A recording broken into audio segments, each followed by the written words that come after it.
MP study YouTube channel पर आपका स्वागत है। मैं दीपक कुमार। पीएनएसटी 2025 के एग्जामिनेशन की प्रिपरेशन में जो 30 राउंड की जो टेस्ट सीरीज स्टार्ट हुई है उसके टेस्ट नंबर 3 के सिलेबस के बारे में बात करेंगे।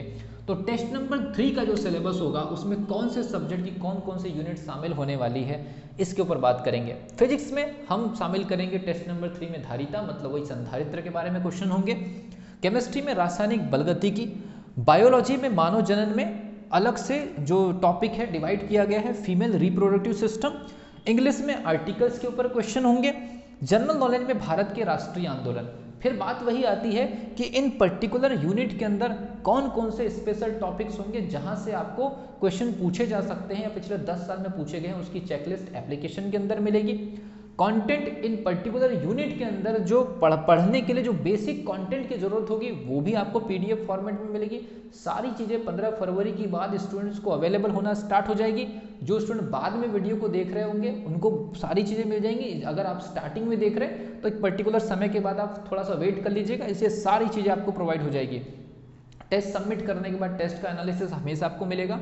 एप्लीकेशन की लिंक डिस्क्रिप्शन बॉक्स में, इस पर्टिकुलर नंबर पर भी आप मैसेज करके व्हाट्सएप के माध्यम से भी लिंक प्राप्त कर सकते हैं 9575556145।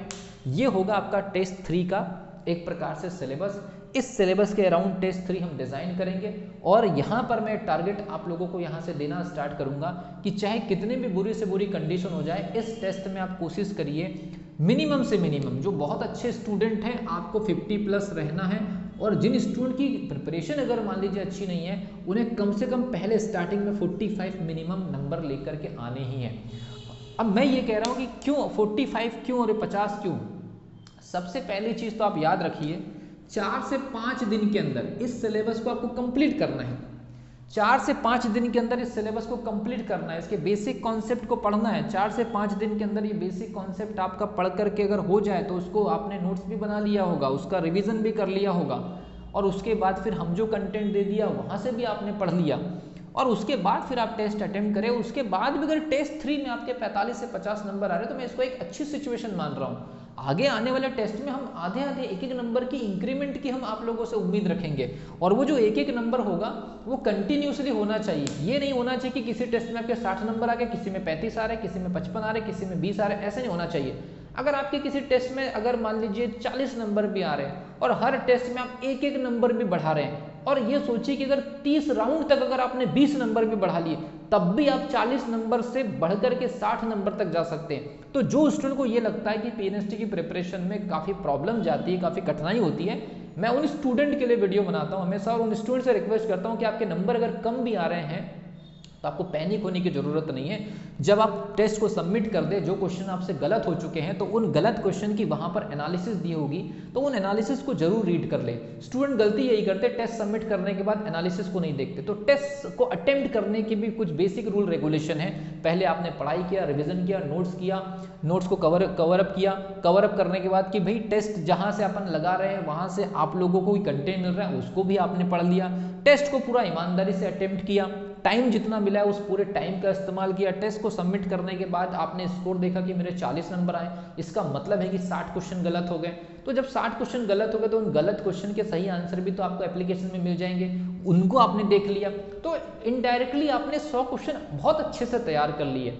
और ऐसे हर राउंड में अगर आप करते चले गए तो ये मान करके चलिए कि 40 नंबर से उठ करके आप एग्जामिनेशन हॉल में सीधे 65 नंबर तक पहुंच जाएंगे।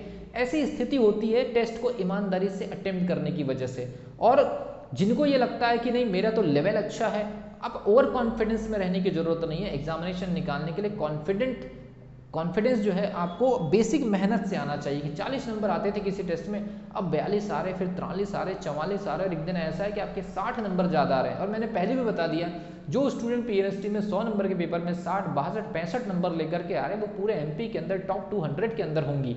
और टॉप 200 के अंदर होना इतना आसान नहीं है। उसके लिए 20 नंबर के किसी भी सब्जेक्ट के अंदर आपको 12-13 नंबर कम से कम लेकर के आना बहुत जरूरी है। जो बोलने में बड़ा आसान लग रहा है लेकिन जब पेपर हॉल में आप बैठेंगे तो हर सब्जेक्ट में 12-13 नंबर निकालना इतना आसान नहीं है।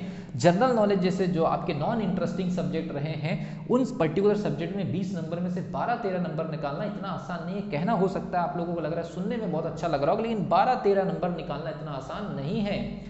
कई बार फिजिक्स आपको धोखा दे देगा, हो सकता है कि आपको केमिस्ट्री धोखा दे दे, और पूरे पेपर में 5 सेक्शन है, 5 सेक्शन में 2-3 सेक्शन जो बिल्कुल धोखेबाज टाइप के हैं। फिजिक्स आपको धोखा दे सकता है, केमिस्ट्री आपको धोखा दे सकता है, जनरल नॉलेज सबसे बड़ा धोखेबाज सेक्शन आपके लिए बन सकता है।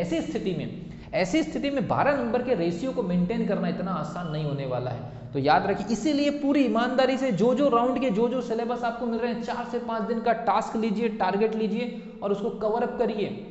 और मैंने पहले भी बोला, इनको कवर अप करने के लिए जिस भी रिसोर्स का, जिस भी तरीके से, जिस भी साधन का इस्तेमाल कर रहे हैं, कोचिंग जा रहे हैं, ऑफलाइन ऑनलाइन, यूट्यूब, पुरानी स्टडी, जितना आपके पास में रिसोर्सेस अवेलेबल है सब इस्तेमाल कर डालिए, कोई प्रॉब्लम नहीं है। आपको जहां मजा आता है वहां से पढ़ाई करिए, लेकिन इस पर्टिकुलर टेस्ट के सिलेबस को आप समय रहते कवर अप कर लीजिए। और कवर करने का मतलब है बेसिक कॉन्सेप्ट क्लियर करना, नोट्स बनाना, रिवाइज करना, उसके शॉर्ट पॉइंट को कवर अप करना। जो एप्लीकेशन वालों ने आपको टेस्ट के लिए कुछ कंटेंट प्रोवाइड किया उसको ईमानदारी से रिवाइज करना।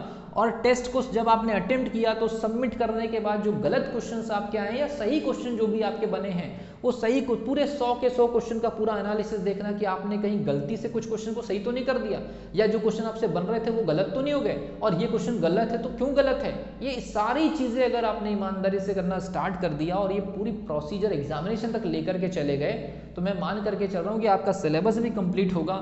सिलेबस कंप्लीट होने के साथ साथ आपकी प्रिपरेशन भी मजेदार रहेगी, और स्कोर में आप जब वो कन्वर्ट होगी तो सिलेक्शन आपका होकर के रहेगा। मिलता हूँ अगली वीडियो में जहां हम डिस्कस करेंगे PNST 2025 के राउंड नंबर 4 का सिलेबस, और तब तक के लिए wish you all the best.